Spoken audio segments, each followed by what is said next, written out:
The Soviet Union was winning the space race, or so the world believed. Yuri Gagarin became the first human in space in 1961. Soviet rockets reached the moon first.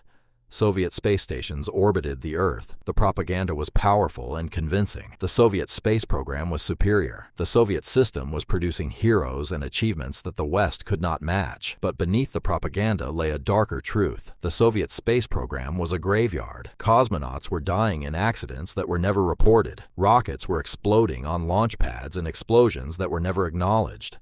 The Soviet system was willing to sacrifice human lives to win the space race. Vladimir Komarov was selected for Soyuz 1 in April 1967. He was an experienced cosmonaut. He had flown before. He understood the risks, but he also understood that refusing the mission was impossible. The Soviet Union needed a victory in space. The American Apollo program was advancing. Soviet leadership demanded that Komarov fly. Engineers warned that Soyuz 1 was not ready. The spacecraft had technical problems. The parachute system was untested.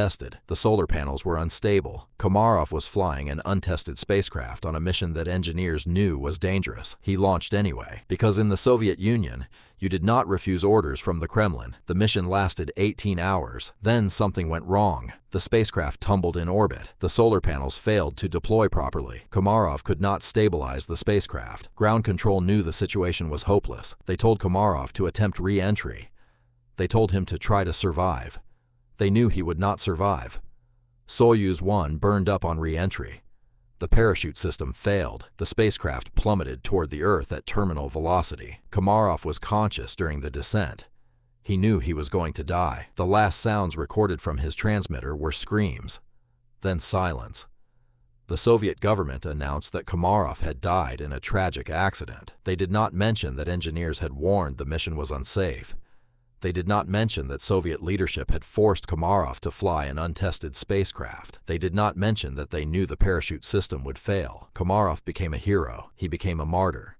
He became a name in Soviet propaganda, and his actual fate was buried. But Komarov was not alone. Before him, cosmonauts had died in spacecraft accidents that were never reported. Valentin Bondarenko burned to death in an oxygen-rich atmosphere during a training accident in 1961. His death was kept secret for decades. Grigory Nelyubov was removed from the cosmonaut program and died in a suspicious train accident that was never fully investigated.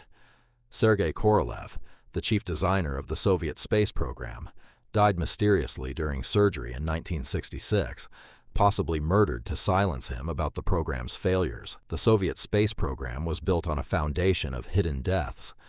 For every successful mission that was broadcast to the world, there were failures that were classified. For every cosmonaut celebrated as a hero, there were others whose names were erased. It was measured in risks that were taken because Soviet leadership demanded victory at any price. It was measured in engineering corners that were cut because there was no time for safety. The Soviet space program achieved extraordinary things. It sent humans to space. It built space stations. It proved that human spaceflight was possible. But it proved these things by sacrificing cosmonauts on rockets that were not ready. It proved these things by hiding failures and erasing deaths. It proved these things by using the power of the state to make truth disappear. After the Soviet Union collapsed, the archives were opened. Researchers discovered the full extent of the hidden disasters. They discovered the cosmonauts who had died in accidents that were never reported. They discovered the rockets that had exploded in catastrophes that were classified. They discovered that the space race had a much higher human cost than the world had known. The Soviet space program had won in propaganda, but it had won by sacrificing its own people and then erasing them from history. The cosmonauts who died in hidden accidents became ghosts. Their deaths were real, but officially they had never happened. Their sacrifices were real, but officially they had never been made. The Soviet space program stands as a monument to human achievement and a warning about the cost of unchecked ambition and state secrecy. It shows what can happen when human lives are expendable and truth is classified.